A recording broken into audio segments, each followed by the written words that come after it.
천지신명께서는 들으소서. 나는 천지의 손자여 하백의 외손이다. 지금 나를 죽이려는 자들이 턱 밑까지 쫓아오는데 앞에는 강물이 가로막고 있으니 이를 어찌하면 좋단 말인가. 차가운 강바람이 몰아치던 기원전 37년 4월 엄니대수 강가. 한 청년이 절규하듯 하늘을 향해 소리치고 있었습니다. 등 뒤에서는 수백 기의 기병대가 일으키는 먼지 구름이 시커멓게 다가오고 있었고 귀를 찢을 듯한 말발굽 소리는 점점 커져 심장을 조여오고 있었습니다. 우리가 흔히 교과서에서 알에서 깨어난 신화 속 영웅으로만 기억하는 주몽. 하지만 그날 그 절벽 끝에 서 있었던 건 신이 아니었습니다. 이복형들의 칼날을 피해 입고 있던 옷 한 벌과 활 한 자루만 쥔 채 야반 도주해야 했던 22살의 너무나도 절박하고 초라한 도망자였습니다. 가진 것이라곤 아무것도 없던 빈털터리 청년.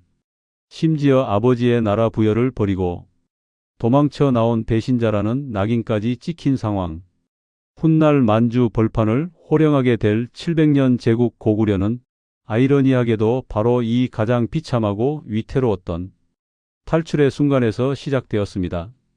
도대체 그는 왜 왕자의 신분으로 태어나 야밤에 쫓기는 신세가 되었을까요? 그리고 어떻게 빈손으로 대제국의 주인이 될 수 있었을까요?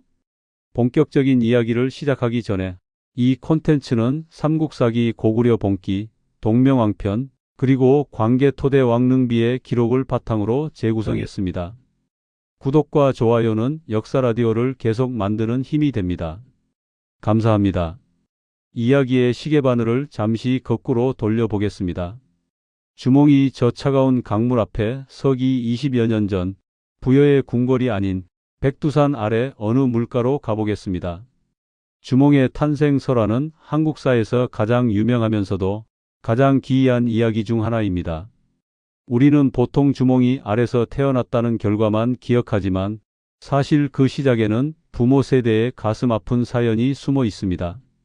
전설에 따르면 주몽의 아버지는 천재의 아들인 해모수, 어머니는 물의 신 하백의 딸 유아부인이라고 합니다. 어느 날 유아부인이 압록강 가에서 동생들과 놀고 있을 때 해모수가 내려와 그녀를 유혹해 인연을 맺습니다. 하지만 이 만남은 축복받지 못했습니다.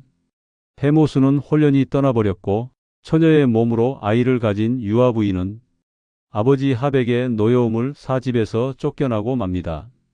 신화적인 표현을 걷어내고 당시 사람들의 시선으로 이 상황을 한번 바라볼까요? 유아부인은 아마도 몰락한 부족의 딸이거나 전쟁이나 정변에 휘말려 갈 곳을 잃은 여인이었을 가능성이 큽니다. 부모에게서 버림받고 정해진 남편도 없이 떠도는 신세가 된 여인. 그녀가 흘러 도착한 곳이 바로 동부여의 왕 금화왕의 영토였습니다. 금화왕이 우발수라는 강가에서 유아부인을 처음 발견했을 때의 기록은 묘한 여운을 남깁니다. 왕이 그녀의 기구한 사연을 듣고는 가엾게 여겨 궁으로 데려와 별궁에 두었다고 합니다. 길 잃은 여인을 왕이 거두어 자신의 궁궐 안에 숨겨둔 셈입니다. 그런데 여기서 아주 기이한 일이 벌어집니다.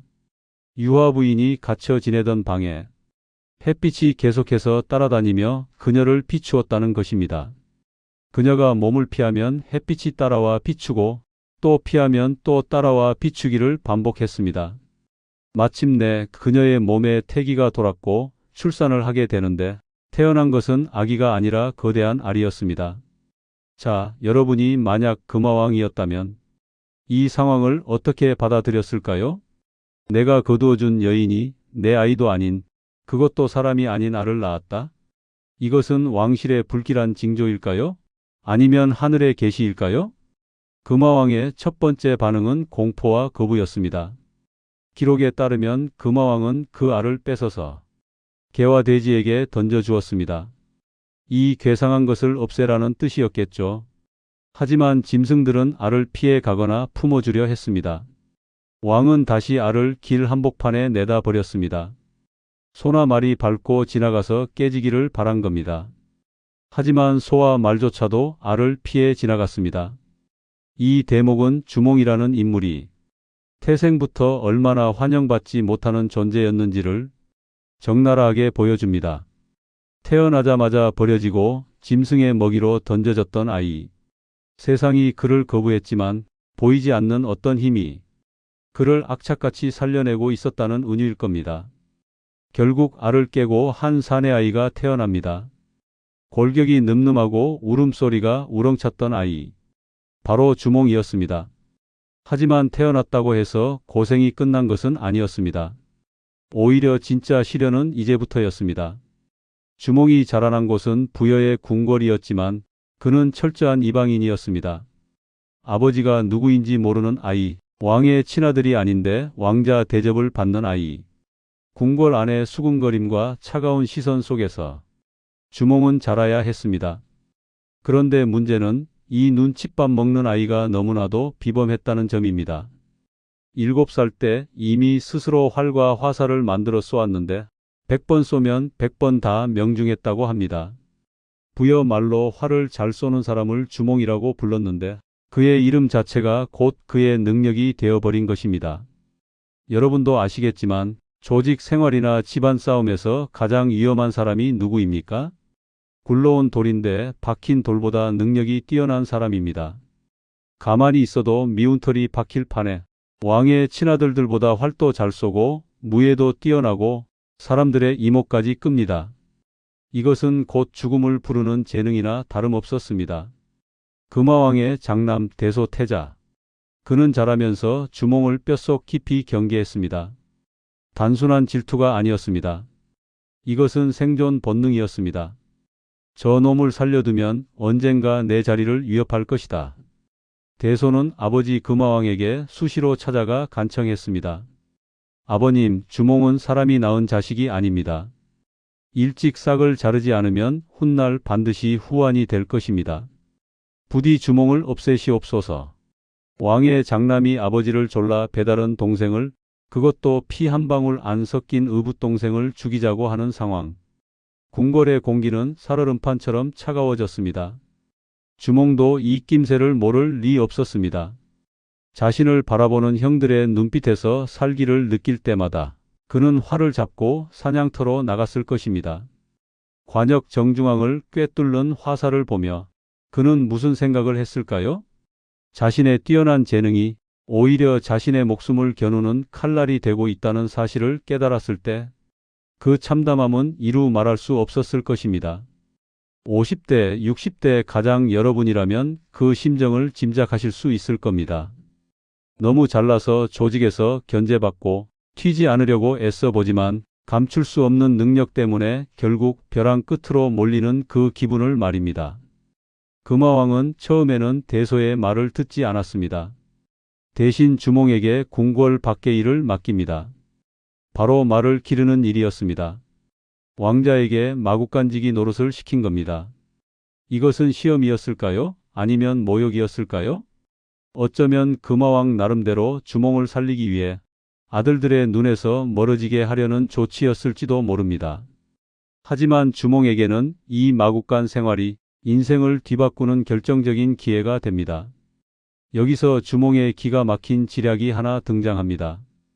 삼국유사에는 주몽이 마구간에서 명말을 알아보는 장면이 나옵니다. 그는 좋은 말이 태어나면 혀 밑에 바늘을 꽂아 밥을 제대로 못 먹게 만들었습니다. 말은 비쩍 마르고 볼품없어 보였죠. 반면 평범한 말은 잘 먹여서 윤기가 흐르게 만들었습니다. 금화왕이 말을 둘러보러 왔을 때 당연히 살찌고 보기 좋은 말을 골라 자신이 타고 삐쩍 마르고 병들어 보이는 말은 주몽에게 주었습니다. 주몽은 그제야 바늘을 뽑고 정성껏 먹여 천하의 명마로 키워냈습니다.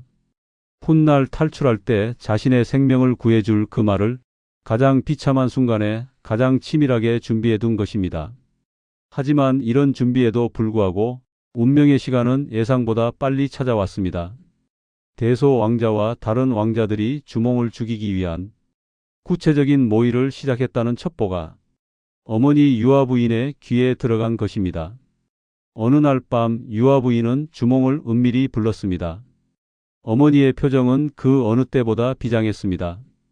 아들아, 들어라. 유아 부인의 목소리가 떨렸습니다. 나라 안의 사람들이 너를 해치려 하고 있다. 너의 그 재주와 능력을 가지고 어디를 간들 살지 못하겠느냐. 여기서 개죽음을 당하느니 차라리 멀리 가서 너의 뜻을 펼쳐라. 어머니는 알고 있었습니다. 아들이 살기 위해서는 엄마인 자신을 버리고 떠나야 한다는 것을. 그날 밤 주몽은 어머니에게 큰 절을 올리고 방을 나섰습니다. 그것이 어머니와의 마지막이 될 줄은 그때는 미처 몰랐을 것입니다. 그를 따르는 3명의 친구, 오이, 마리, 협보가 어둠 속에서 그를 기다리고 있었습니다. 그들은 말에 올라타 남쪽을 향해 달리기 시작했습니다. 그리고 얼마 지나지 않아 그들의 뒤로 부여의 최정예 기병대가 따라붙기 시작했습니다. 쫓고 쫓기는 추격전. 심장은 터질 듯 뛰고 말발굽 소리는 점점 가까워지는데 그들의 눈앞에 거대한 강 엄니대수가 나타난 것입니다. 자, 다시 처음에 그 장면입니다. 앞에는 강물, 뒤에는 칼날. 배도 없고 뗏목도 없는 이 막다른 골목에서 과연 주몽은 어떻게 이 죽음의 강을 건넜을까요? 물고기와 자라가 다리를 놓았다는 전설 뒤에는 과연 어떤 역사적 진실과 주몽의 승부수가 숨어 있었던 걸까요? 그리고 빈손으로 강을 건넌 이 청년은 어떻게 저 거친 야생의 땅에서 사람을 모으고 나라를 세울 수 있었을까요? 강물 위로 떠오르는 새벽 안개처럼 주몽의 진짜 이야기는 이제 막 시작되려 하고 있습니다. 강을 건넌 주몽과 3명의 친구들. 추격대는 따돌렸지만 그들 앞에는 망망대해 같은 거친 숲과 늪지대가 펼쳐져 있었습니다. 지금 우리가 보고 있는 이 4명의 청년은 훗날 동북아시아를 호령할 대제국의 창업 멤버들입니다. 하지만 이 순간 그들의 몰골은 영락없는 패잔병이었습니다. 가진 것이라곤 말 한 필, 활 한 자루, 그리고 허기에 지친 몸뚱어리뿐이었습니다. 제목에서 말씀드렸던 것처럼 그야말로 빈손이었습니다. 어쩌면 주몽은 숲길을 헤치며 계속 뒤를 돌아보았을지도 모릅니다. 저 강 너머 자신이 두고 온 아내와 뱃속의 아이, 그리고 늙은 어머니가 있는 그곳. 바로 당시 만주 벌판의 절대 강자 부여였습니다.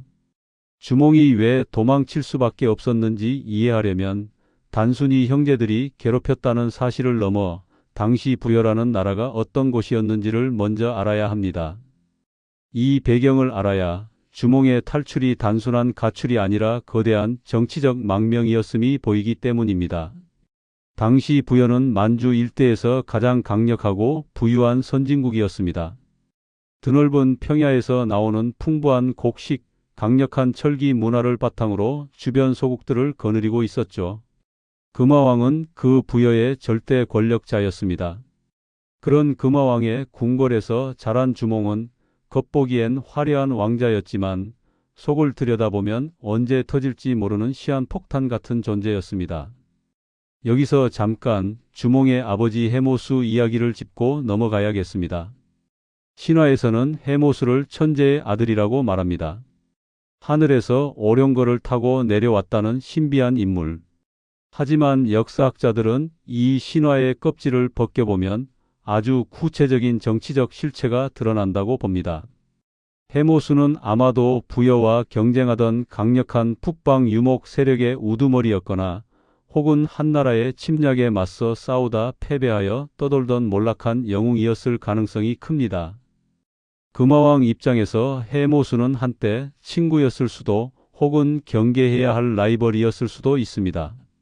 그런데 그 라이벌의 여자가 낳은 아이를 자신의 궁궐에서 키우게 된 셈입니다. 자, 상황이 이렇다 보니 부여의 정통 귀족들과 왕자들 눈에 주몽이 어떻게 보였을까요? 단순히 주워온 자식 정도가 아니었습니다. 저놈의 핏줄에는 반골 기질이 흐른다. 언젠가 우리 부여를 집어삼킬지도 모르는 위험한 씨앗이다. 이런 의심이 주몽이 성장하는 내내 꼬리표처럼 따라다녔을 겁니다. 그런데 눈치 없이 이 위험한 소녀는 너무나 잘났습니다. 주몽의 활 솜씨는 부여 전체에 소문이 자자했습니다. 말을 타고 달리며 날아가는 새를 쏘아 떨어뜨리고 백보 밖의 옷반지를 깨뜨리는 신기. 이것은 당시 군사 국가였던 부여에서 최고의 덕목이자 가장 강력한 무기였습니다. 금화왕의 장남 대소태자의 입장이 되어 한번 생각해 보십시오. 자신은 적장자로서 정통성을 가졌지만 무예나 인물됨에서 저 근본 없는 서자 주몽에게 비교당합니다. 사람들이 수군거립니다. 왕제는 주몽이다. 활 쏘는 걸 보니 꼭 그 옛날 해모수 장군을 닮았다더라. 이런 말들이 들려올 때마다 대소태자의 질투는 사리로 바뀌어 갔습니다. 우리가 드라마에서 흔히 보는 재벌과 형제들의 경영권 다툼이나 유산을 둘러싼 권력상쟁의 원조격이 바로 이 장면입니다. 결국 주몽의 뛰어난 재능은 그를 빛나게 한 것이 아니라 그를 죽음으로 내모는 초대장이 되었습니다. 훗날 바로 이 비틀린 운명과 형제 간의 갈등이 주몽으로 하여금 스스로 왕이 되겠다는 야망을 품게 만들고 결과적으로 수많은 사람을 전장으로 몰아넣는 고구려 건국의 불씨가 됩니다. 청년기가 되면서 주몽에 대한 견제는 더욱 교묘하고 노골적으로 변했습니다. 대소 왕자는 끊임없이 함정을 팠습니다. 사냥 대회에 주몽을 데리고 나가 화살촉을 빼버린 화살만 주거나 위험한 맹수가 출몰하는 곳으로 유인하기도 했다는 야사도 전해집니다. 하지만 그때마다 주몽은 기지와 무예로 위기를 넘겼습니다. 오히려 척박한 마국간에서 오이, 마리, 협보 같은 평민 출신의 능력 있는 친구들을 사귀며 자신만의 세력을 아주 조용히 바닥에서부터 만들어가고 있었습니다. 궁궐 안의 귀족들은 주몽을 왕따시켰지만 궁궐 밖의 하인들과 병사들은 소탈하고 능력 있는 주몽을 따랐던 것입니다. 여기서 우리가 하나 놓치지 말아야 할 아주 가슴 아픈 사실이 하나 있습니다. 주몽이 탈출할 당시 그는 혼자가 아니었다는 점입니다. 기록에 따르면 주몽은 이미 부여에서 결혼을 한 상태였습니다. 예 씨 부인이라 불리는 아내가 있었고 그녀의 뱃속에는 아이가 자라고 있었습니다. 생각해 보십시오. 죽음의 위협이 목까지 차올랐습니다. 오늘 밤 떠나지 않으면 내일 아침 시체가 될 판입니다. 그런데 만삭의 아내를 데리고 그 험한 탈출길을 갈 수는 없었습니다. 말을 타고 추격대를 따돌려야 하는데 아내와 함께라면 둘 다 잡혀 죽을 것이 뻔했기 때문입니다. 그날 밤 주몽이 어머니 유아부인과 작별 인사를 나누고 어쩌면 잠들어 있는 혹은 숨죽여 울고 있는 아내 예씨 부인을 뒤로하고 문지방을 넘었을 때 그 심정이 어땠을까요? 가족을 버리고 나만 살겠다고 도망치는 비겁한 가장이라는 자책감이 왜 없었겠습니까? 하지만 유아부인은 냉정하게 말했습니다. 너의 재주로 어디 간들 못 살겠느냐? 대장부가 사소한 것에 얽매여 큰 뜻을 그르치지 마라. 어미와 처자식 걱정은 말고 떠나라. 이것은 모정이자 동시에 무서운 정치적 판단이었습니다. 주몽이 여기서 죽으면 뱃속의 아이도 죽고 집안의 희망도 끊깁니다. 하지만 주몽이 살아서 밖에서 힘을 기르면 언젠가 처자식을 데려올 날이 있을 거라는 신랄 같은 희망. 그 희망 하나를 믿고 생이별을 택한 것입니다. 주몽은 아내에게 징표를 하나 남깁니다. 칼을 부러뜨려 조각 하나를 챙기고 나머지 조각을 숨겨둔 뒤 이렇게 말했다고 전해집니다. 아들을 낳거든 이 부러진 칼 조각을 찾아 나에게 오게 하시오. 이 부러진 칼의 약속.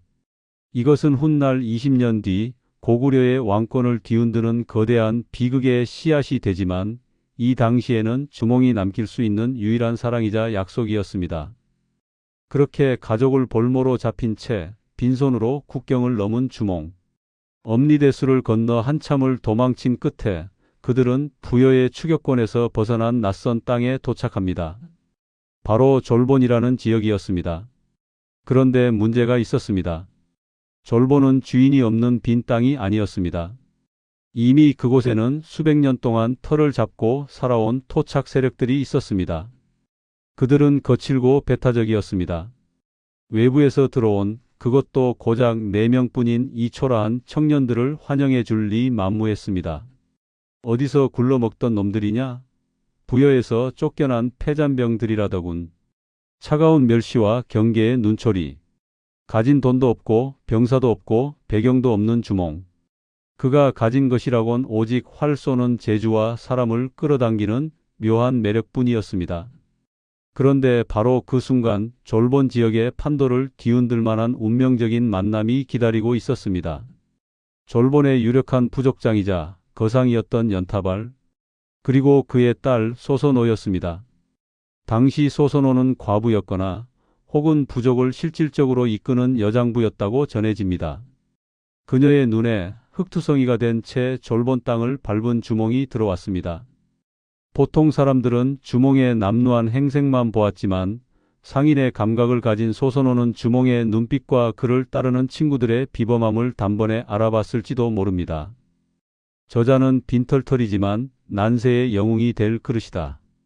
과연 이 빈손의 주몽과 막대한 자본과 조직을 가진 금수저 소선호의 만남. 이것은 로맨스였을까요? 아니면 철저한 비즈니스 파트너십이었을까요?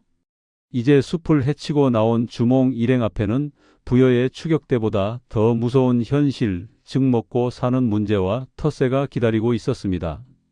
그리고 그 난관을 뚫기 위해 주몽은 자신의 인생을 건 첫 번째 승부수를 띄우게 됩니다. 부여를 탈출해 낯선 땅 졸본에 발을 디딘 주몽. 가진 것이라곤 오직 활 한 자루와 그를 믿고 따라온 3명의 친구뿐이었습니다. 말이 좋아 건국이지 냉정하게 보면 이것은 맨주먹으로 시작하는 기약 없는 노숙 생활이나 다름없었습니다. 앞 챕터에서 그가 겪었던 탈출의 긴박함이 생존을 위한 몸부림이었다면 이제 펼쳐질 이야기는 아무도 알아주지 않는 바닥에서 어떻게 사람을 모으고 어떻게 기존의 기득권 세력을 꺾어 나가는가 하는 치열한 세력 다툼의 현장입니다. 당시 주몽 일행이 처한 현실은 기록을 보면 더욱 처참합니다. 삼국사기는 이때의 상황을 이렇게 적고 있습니다. 미처 궁궐을 지을 겨를이 없어 비류수 강가에 초막을 짓고 살았다. 왕이라고 칭하고 나라는 세웠다지만 번듯한 기와집 한 채 지을 돈도 시간도 없어서 강가에 억새와 지푸라기로 엮은 움막을 짓고 살았다는 뜻입니다. 한때 금화왕의 아들로 비단 옷을 입고 살던 주몽이 이제는 비가 새는 초가집에서 거친 밥을 먹으며 새우잠을 자야 했습니다. 여러분도 인생을 살다 보면 한순간에 바닥으로 추락해 다시 시작해야 할 때가 있지 않으셨습니까? 화려했던 명함이 사라지고 연락하던 사람들도 다 끊기고 오로지 내 실력 하나로 다시 증명해야 하는 그 막막하고 서러운 시기. 주몽에게는 바로 이때가 그런 순간이었습니다. 하지만 주몽에게는 다른 사람에게 없는 특별한 능력이 하나 있었습니다. 활 솜씨보다 더 무서운 능력, 바로 사람을 알아보는 눈과 사람을 홀리는 말솜씨였습니다. 졸본으로 오는 길, 주몽은 아주 독특한 차림새의 3사람을 만납니다. 제사, 묵고라는 인물들입니다. 기록에 따르면 한 명은 삼배옷을 입고 한 명은 승려 같은 옷을, 한 명은 수초로 엮은 옷을 입고 있었다고 합니다. 딱 봐도 정규군이나 귀족이 아닌 제야의 은둔 고수들이거나 그 지역의 괴짜들이었을 겁니다. 보통의 리더라면 행색이 남루한 이들을 무시하고 지나갔겠지만 주몽은 달랐습니다.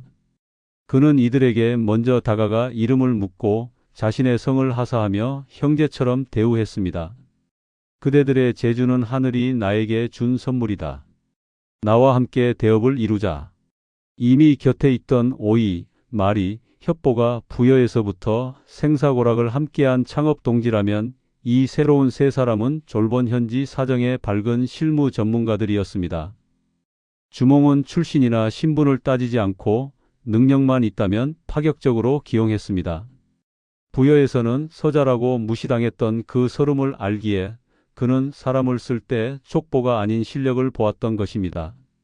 이런 주몽의 열린 채용 소문은 금세 퍼져나갔습니다. 기존 부족장들의 갑질과 텃세에 질려 있던 인재들이 비류수 강가에 가면 젊은 영웅이 있는데 그 사람은 신분을 안 따진다더라 하는 소문을 듣고 하나둘 모여들기 시작했습니다. 초막집은 좁았지만 그 안의 열기는 뜨거웠을 것입니다. 하지만 사람이 모인다고 해서 바로 나라가 되는 것은 아닙니다. 진짜 위기는 외부에서 찾아왔습니다. 굴러온 돌이 박힌 돌을 빼내려 할 때 박힌 돌의 저항은 상상을 초월하는 법입니다. 당시 그 지역의 터줏대감은 비류국의 왕 송양이라는 인물이었습니다. 송양은 수십 년간 그 일대를 지배해 온 기득권 세력이었습니다. 어느 날 갑자기 듣도 보도 못한 젊은 놈이 강가에 움막을 찍고 내가 왕이다 하고 설치니 송양 입장에서는 기가 찰 노릇이었을 겁니다. 두 사람의 첫 만남은 아주 살벌했습니다. 송양이 주몽을 찾아와 대뜸 이렇게 말합니다. 우리는 여러 대에 걸쳐 왕 노릇을 해왔다. 땅은 좁고 왕이 둘일 수는 없으니 내가 나의 신하가 되는 것이 마땅하다. 전형적인 텃세이자 서열 정리 시도였습니다. 나는 뼈대 있는 가문의 왕이고 너는 족보도 없는 떠돌이 아니냐. 내 밑으로 들어와라. 이런 모욕적인 제안 앞에서 주몽은 어떻게 했을까요? 화려한 군대가 있었다면 당장 쓸어버렸겠지만 당시 주몽에게는 병력이 부족했습니다. 여기서 주몽은 무력 대신 심리전과 쇼맨십을 택합니다. 정사와 야사가 섞인 기록들을 보면 주몽과 송양은 활쏘기 대결을 벌입니다. 송양이 먼저 활을 쏘았지만 관역을 빗나가거나 힘이 없었습니다. 반면 주몽은 백보 밖에서 옥가락지를 쏘아 산산조각을 내버렸습니다. 신기에 가까운 무력 시위였습니다. 말 한마디 없이 활 한 발로 내가 너보다 강하다는 것을 보여준 것입니다. 하지만 송양은 쉽게 굴복하지 않았습니다. 활은 좀 쏘는구나. 하지만 나라의 연륜은 속일 수 없는 법이다. 그는 여전히 주몽을 근본 없는 신생 세력이라며 무시했습니다. 이때 주몽이 쓴 기상천외한 계략이 야사에 전해집니다. 이른바 오래된 기둥작전입니다. 주몽은 몰래 사람을 시켜 송양의 궁궐에 들어가게 한 뒤 썩은 나무 기둥을 가져오게 합니다. 그리고 자신의 허름한 초막 기둥을 그 썩은 나무로 바꿔치기 하거나 색을 칠해 마치 수백 년 된 고택인 것처럼 위장했습니다. 그리고 송양을 불러 말했습니다. 보시오.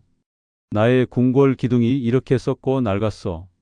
우리 가문이 이 땅에 산 지가 1000년이 넘는데 어찌 굴러온 당신이 주인 행세를 하시오? 물론 이것은 과장된 전설일 수 있습니다. 하지만 이 이야기 속에 담긴 진짜 의미는 무엇일까요?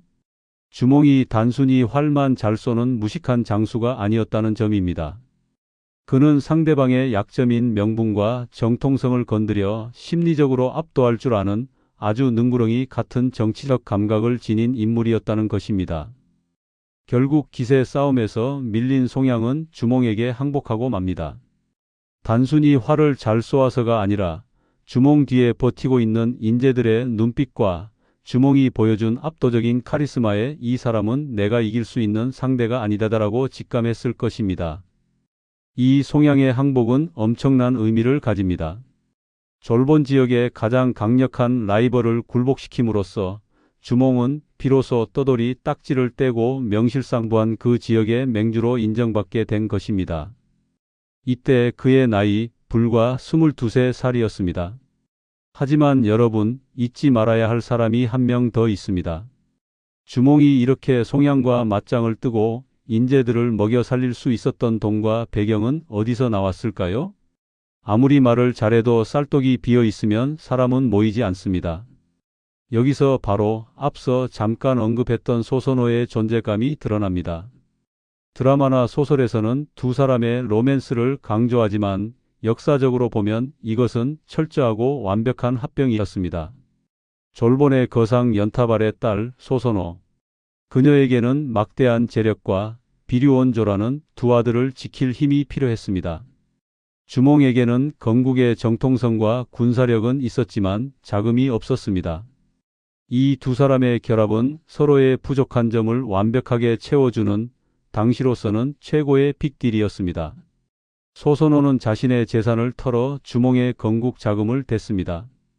병사들의 갑옷을 입히고 먹을 것을 대고 초막을 넘어선 진짜 궁궐을 짓는 데 결정적인 역할을 했습니다. 주몽이 전방에서 송양과 기싸움을 하며 영토를 넓히는 동안 소선호는 후방에서 나라의 곳곳을 채우는 안살림을 맡았던 것입니다. 삼국사기 백제본기에는 아주 의미심장한 구절이 있습니다. 주몽이 나라를 세울 때 소선호의 내조가 지극히 컸으므로 주몽이 그녀를 극진히 대접하고 총애했다. 내조라고 표현했지만 사실상 공동 창업이나 다름없었습니다. 자, 이제 주몽은 모든 것을 갖추었습니다. 자신을 위해 목숨을 바칠 충직한 신하들, 지역 사정에 밝은 실무 참모들, 그리고 막대한 자금력과 정치적 기반을 가진 파트너 소선호까지. 비류수 강가 초라한 초막집에서 시작한 이 벤처 기업은 이제 주변 소국들을 하나둘 집어삼키며 고구려라는 거대한 제국의 간판을 내걸 준비를 마쳤습니다. 기원전 37년 마침내 주몽은 국호를 고구려라 칭하고 스스로를 왕이라 선포합니다. 고, 즉 높고 크다는 뜻, 가장 높은 곳에서 세상을 굽어보겠다는 야망이 담긴 이름입니다. 주변 나라들은 코웃음을 쳤을지도 모릅니다. 부여에서 쫓겨난 애송이가 나라를 세웠다고? 하지만 그들은 몰랐습니다. 이 작고 초라한 나라가 불과 몇 년 뒤 자신들의 성문을 부수고 들어오게 될 줄은 말입니다. 바닥을 찍고 올라온 사람만큼 무서운 것은 없습니다. 더 이상 잃을 것이 없는 주몽의 눈은 이제 졸본을 넘어 더 넓은 세상, 바로 자신을 버린 조국 부여와 거대 제국 한나라를 향하고 있었습니다. 하지만 호사다 말하고 했던가요? 나라의 기틀이 잡히고 이제 좀 살만해지나 싶던 바로 그 순간, 과거에 묻어두었던 주몽이 잊고 싶었을지도 모르는 약속 하나가 부러진 칼날처럼 날카롭게 그를 향해 날아오고 있었습니다. 가장 화려한 성공이 순간에 찾아온 뜻밖의 손님. 그 손님이 가져온 파장은 고구려 왕실을 뿌리째 뒤흔들게 됩니다. 주몽이 소선호와 손을 잡고 졸본의 토착 세력과 융합하며 나라의 기틀을 다져가던 그 무렵, 고구려의 국경 밖에서 한 청년이 남루한 옷차림으로 국경을 넘고 있었습니다. 그의 품에는 낡고 녹슨 부러진 칼 조각 하나가 소중하게 감겨 있었습니다. 앞서 우리는 주몽이 부여를 떠날 때 임신한 아내에게 남겼던 약속을 기억합니다. 7 모난 돌 위, 소나무 밑에 감추어둔 물건을 찾아오면 내 아들로 인정하겠다. 그로부터 20년 가까운 세월이 흘렀습니다. 고구려는 이제 막 안정을 찾았고 주몽은 왕으로서 권위를 세웠으며 그의 곁에는 건국의 1등 공신이자 실질적인 안주인인 소선호, 그리고 그녀의 두 아들 비류와 온조가 있었습니다. 누가 봐도 고구려의 다음 왕은 비류나 온조가 될 것이 자연스러운 분위기였습니다. 그런데 바로 이 완벽해 보이는 평화의 한복판에 과거의 유령이 찾아온 것입니다. 기원전 19년 4월 고구려 왕궁. 주몽 앞에 한 청년이 무릎을 꿇었습니다. 이름은 유리. 그는 주몽에게 가져온 부러진 칼 조각을 내밀었습니다. 주몽은 자신이 가지고 있던 나머지 칼 조각을 꺼내 맞추어 보았습니다. 철컥!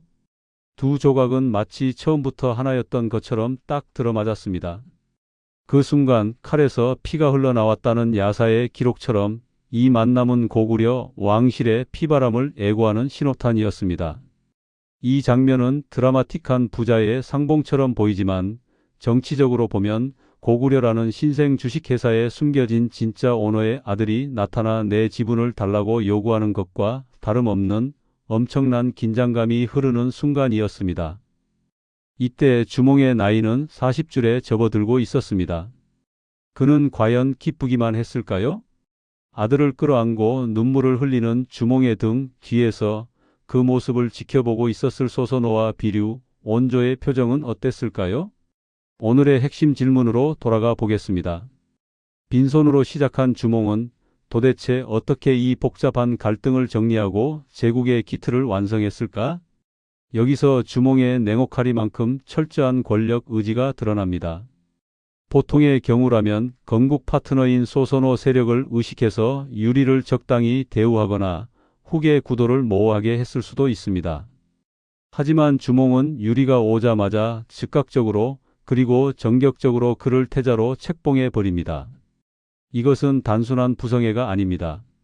이것은 주몽이 고구려라는 나라를 어떤 나라로 만들고 싶어 했는지를 보여주는 결정적인 증거입니다. 주몽은 고구려가 단순히 졸본 지역의 연합국가로 남는 것을 원치 않았습니다. 소선호와 졸본 세력은 토착 자본이자 지역 기반이었습니다. 이들에게 권력이 넘어가면 고구려는 그저 부여의 변방에 있는 작은 부족 국가로 남을 공산이 컸습니다. 하지만 주몽의 꿈은 달랐습니다. 그는 다물, 즉 옛 땅을 되찾는다는 기치를 내걸었습니다. 그가 되찾고자 했던 옛 땅은 고조선의 영토였고 그가 계승하고자 했던 핏줄은 천재의 아들 해모수였습니다.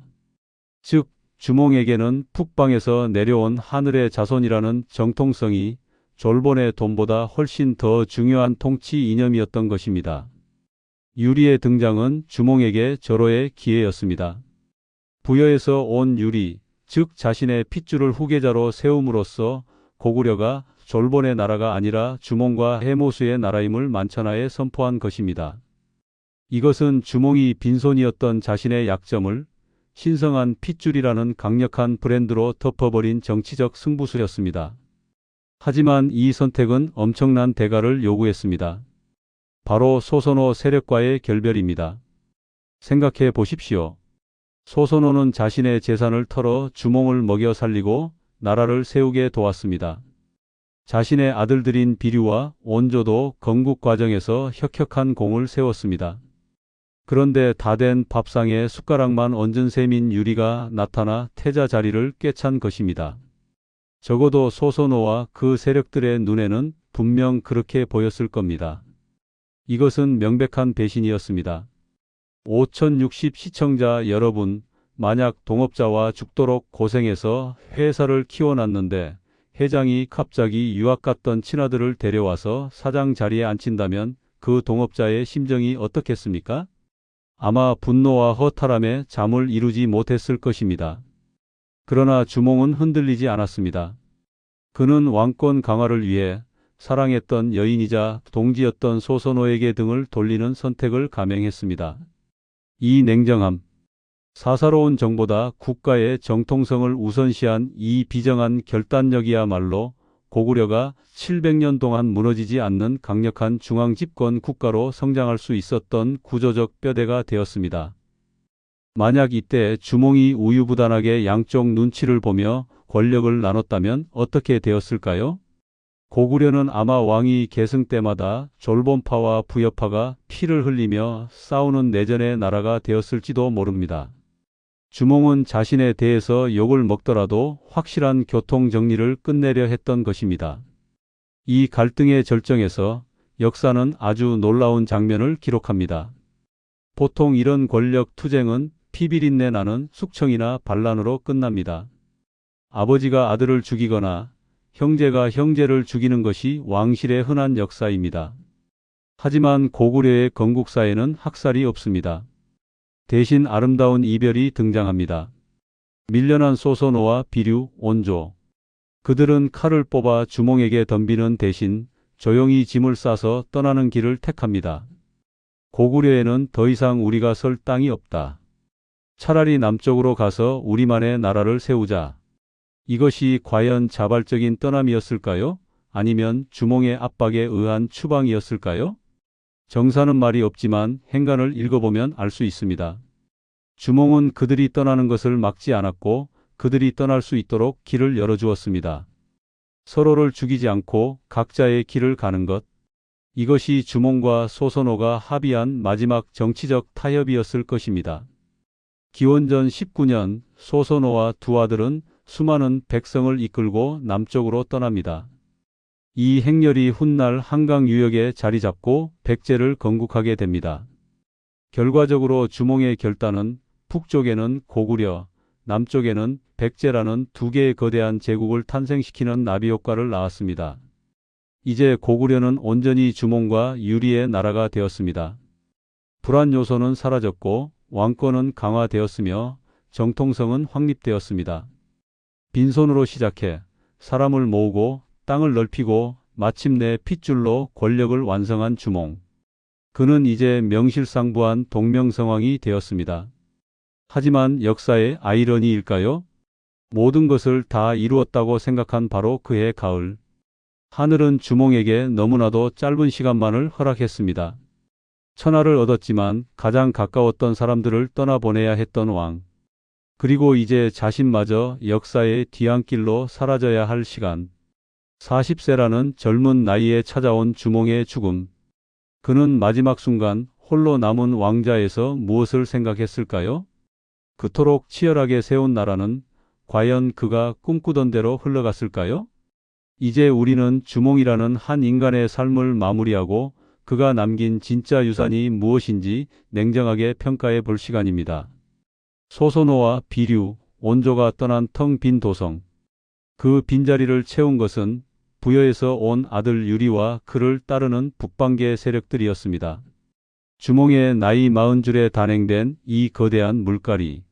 이것은 단순히 왕의 아들이 바뀌었다는 의미를 넘어 고구려라는 나라의 성격이 완전히 뒤바뀌었음을 뜻하는 역사적 사건이었습니다.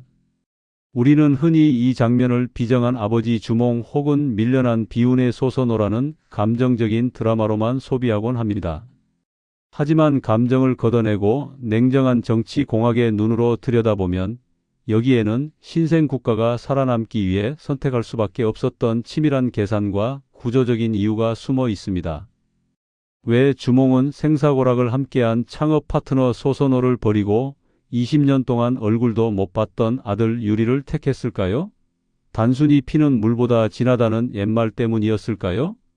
역사학계에서는 이를 토착 연맹체에서 중앙집권 국가로 넘어가는 필연적인 과정으로 해석합니다. 고구려가 처음 세워진 졸본 지역은 원래 5개의 부족이 연합한 형태였습니다. 소선호는 그중 가장 강력한 부족인 게르부의 실세였습니다. 만약 소선호의 아들인 비류나 온조가 왕위를 이었다면 고구려는 어떻게 되었을까요? 아마 왕권이 강력한 나라가 아니라 여러 부족장이 돌아가며 왕을 하거나 왕이 부족장들 눈치를 봐야 하는 연맹 왕국 수준에 머물렀을 가능성이 큽니다. 왕은 그저 힘센 부족장 중 대표일 뿐 절대적인 존재가 될 수 없는 구조인 셈이죠. 하지만 주몽이 꿈꾼 나라는 그런 것이 아니었습니다. 그는 스스로를 하늘의 자손이라 칭했습니다. 왕은 부족장들의 합의로 추대되는 자리가 아니라 하늘이 내린 신성한 혈통만이 앉을 수 있는 자리여야 했습니다. 그러기 위해서는 졸본 토박이들의 입김에서 자유로운 자신만의 독자적인 세력이 필요했습니다. 이때 등장한 유리는 주몽에게 천군만마였습니다. 유리는 졸본 토착 세력과 아무런 이해관계가 없는 인물입니다. 오직 아버지 주몽의 권위에만 의존하는 존재죠. 주몽 입장에서 유리는 자신의 왕권을 신성하게 만들고 토착 귀족들을 견제할 수 있는 가장 완벽한 정치적 카드였던 것입니다. 50대, 60대 시청자 여러분, 사회생활을 하다 보면 이런 경우를 종종 목격하셨을 겁니다. 작은 구멍가게 수준의 회사를 창업 멤버들이 으쌰으쌰해서 키워놓습니다. 그런데 회사가 커지고 상장을 할 때쯤 되면 오너가 갑자기 외부에서 전문 경영인을 영입하거나 유학 다녀온 자식을 낙하산으로 앉히는 일 말입니다. 그 과정에서 초창기에 고생했던 창업 공신들은 고문이니 명예직이니 하는 감투를 쓰고 뒤로 물러나거나 회사를 떠나게 됩니다. 그분들 입장에서는 토사구팽이라며 피를 토할 일이지만 오너 입장에서는 회사가 가족 같은 분위기를 벗어나 체계적인 시스템을 갖춘 대기업으로 가기 위해 어쩔 수 없는 선택이었다고 변명하곤 합니다. 2000년 전 고구려의 건국 현장에서도 이 잔혹하지만 현실적인 조직의 논리가 그대로 작동했던 것입니다. 주몽의 선택은 감정적으로는 비정했을지 몰라도 국가적으로는 성공적이었습니다. 유리왕이 즉위함으로써 고구려는 부역의 이주민왕실과 졸본 토착민귀족이라는 이원적인 지배 구조를 갖추게 됩니다. 왕은 하늘의 자손으로서 절대적인 권위를 갖고 귀족들은 그 아래에서 실무를 맡는 형태.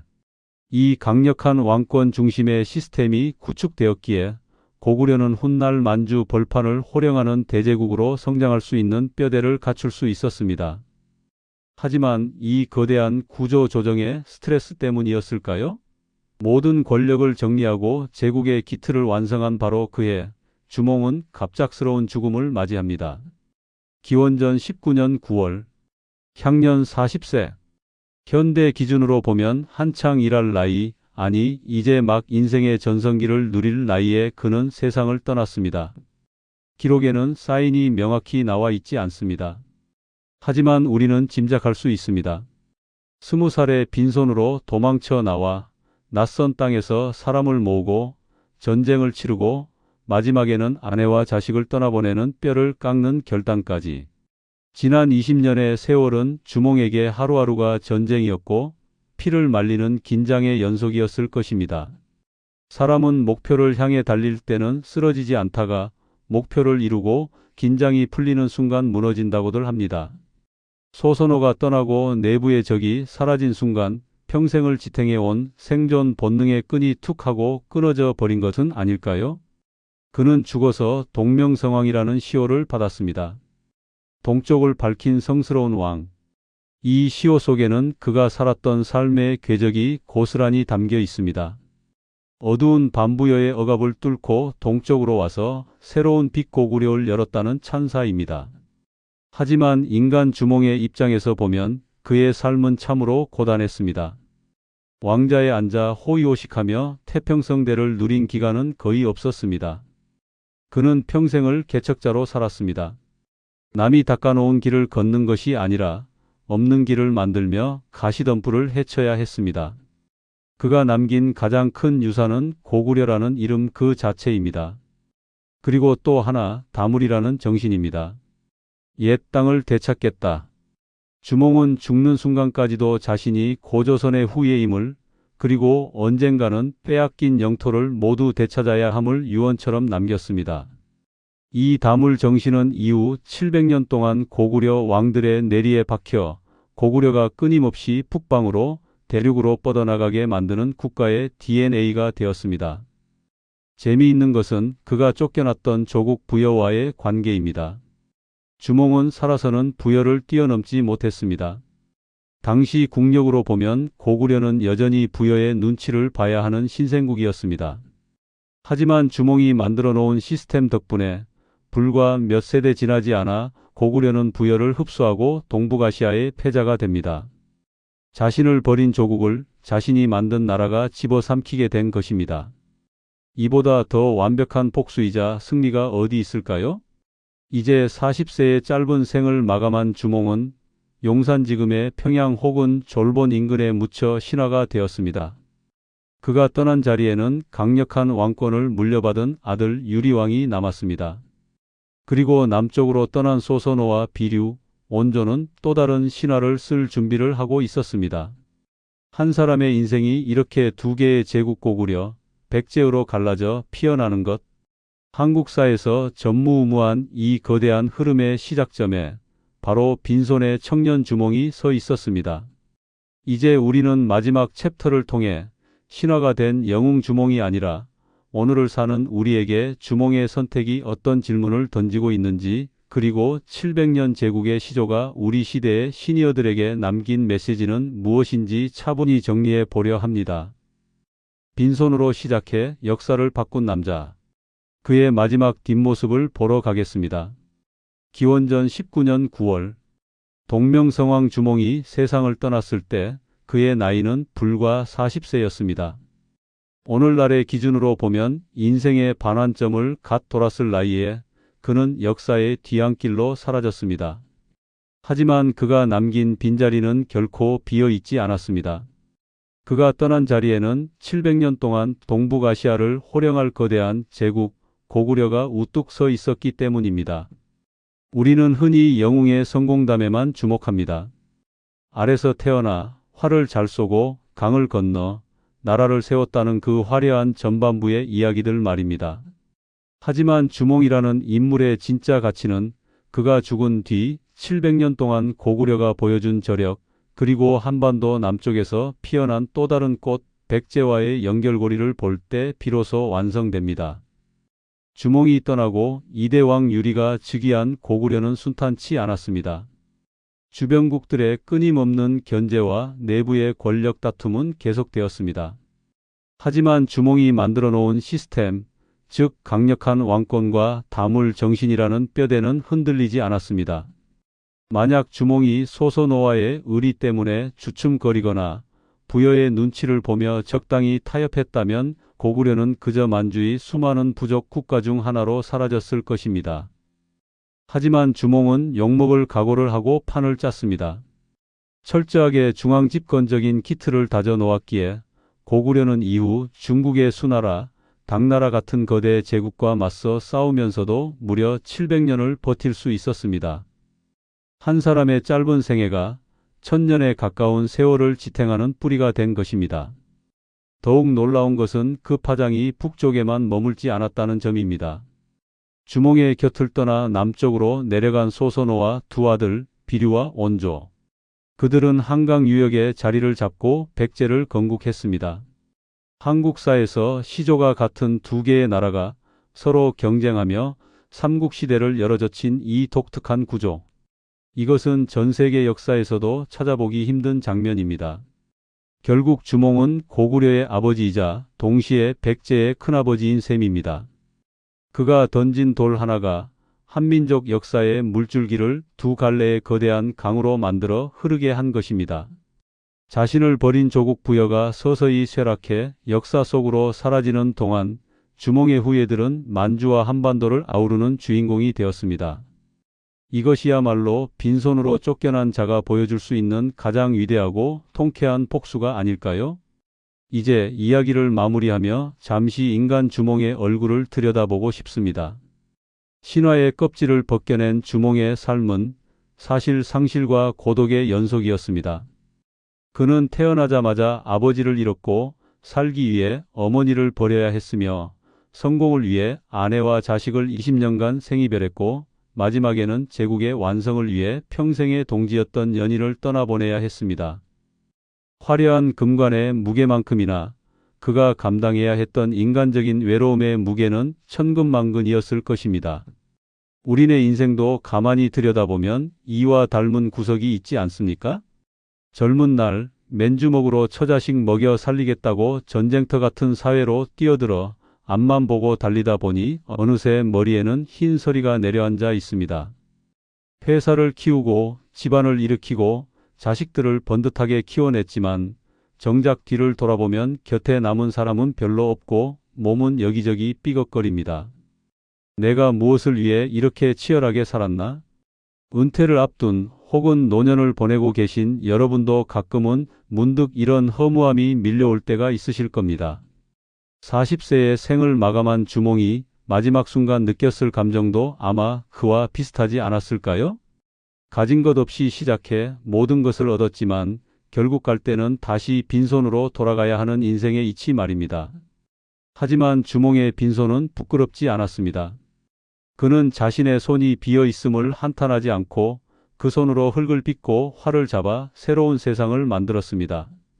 그가 남긴 것은 재물이 아니라 할 수 있다는 거대한 정신이었습니다. 아무런 배경이 없어도 쫓겨난 서자라도 스스로 운명을 개척하면 왕이 될 수 있다. 이 메시지는 2000년이 지난 지금도 가진 것 없이 세상에 맞서는 수많은 청춘들과 인생의 이막을 준비하는 우리 시니어들에게 뜨거운 울림을 줍니다. 처음에 우리가 던졌던 질문을 기억하십니까? 쫓겨난 서자 주몽은 어떻게 맨주먹으로 대제국의 왕이 되었을까? 이제 그 답을 내릴 수 있을 것 같습니다. 그는 현실을 비관하는 대신 현실을 탈출했습니다. 남이 만들어 놓은 판에서 1등을 하려 하지 않고 거친 들판으로 나가 자신만의 판을 새로 짰습니다. 그리고 결정적인 순간에는 사사로운 정에 얽매이기보다 미래를 위한 차가운 결단을 내렸습니다. 그 모든 선택의 결과가 바로 우리 역사상 가장 웅장했던 나라 고구려였습니다. 여러분이라면 그 시절 그 자리에서 어떤 선택을 하셨겠습니까? 차가운 엄니대수 강물 앞에서 뒤에는 추격대가 쫓아오고 앞에는 죽음이 기다리는 그 절벽 끝에서 주저앉아 우시겠습니까? 아니면 주몽처럼 나는 하늘의 자손이다 라고 외치며 강물로 뛰어드시겠습니까?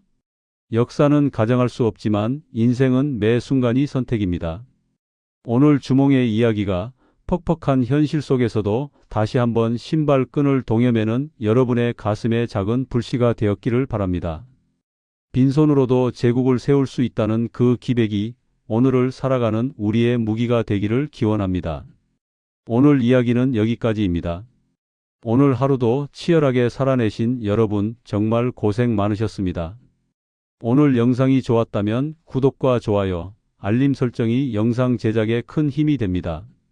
댓글로 오늘 가장 인상 깊었던 장면 혹은 여러분이 인생에서 겪었던 빈손의 도전 이야기를 짧게라도 남겨주세요.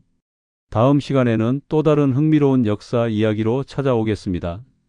감사합니다.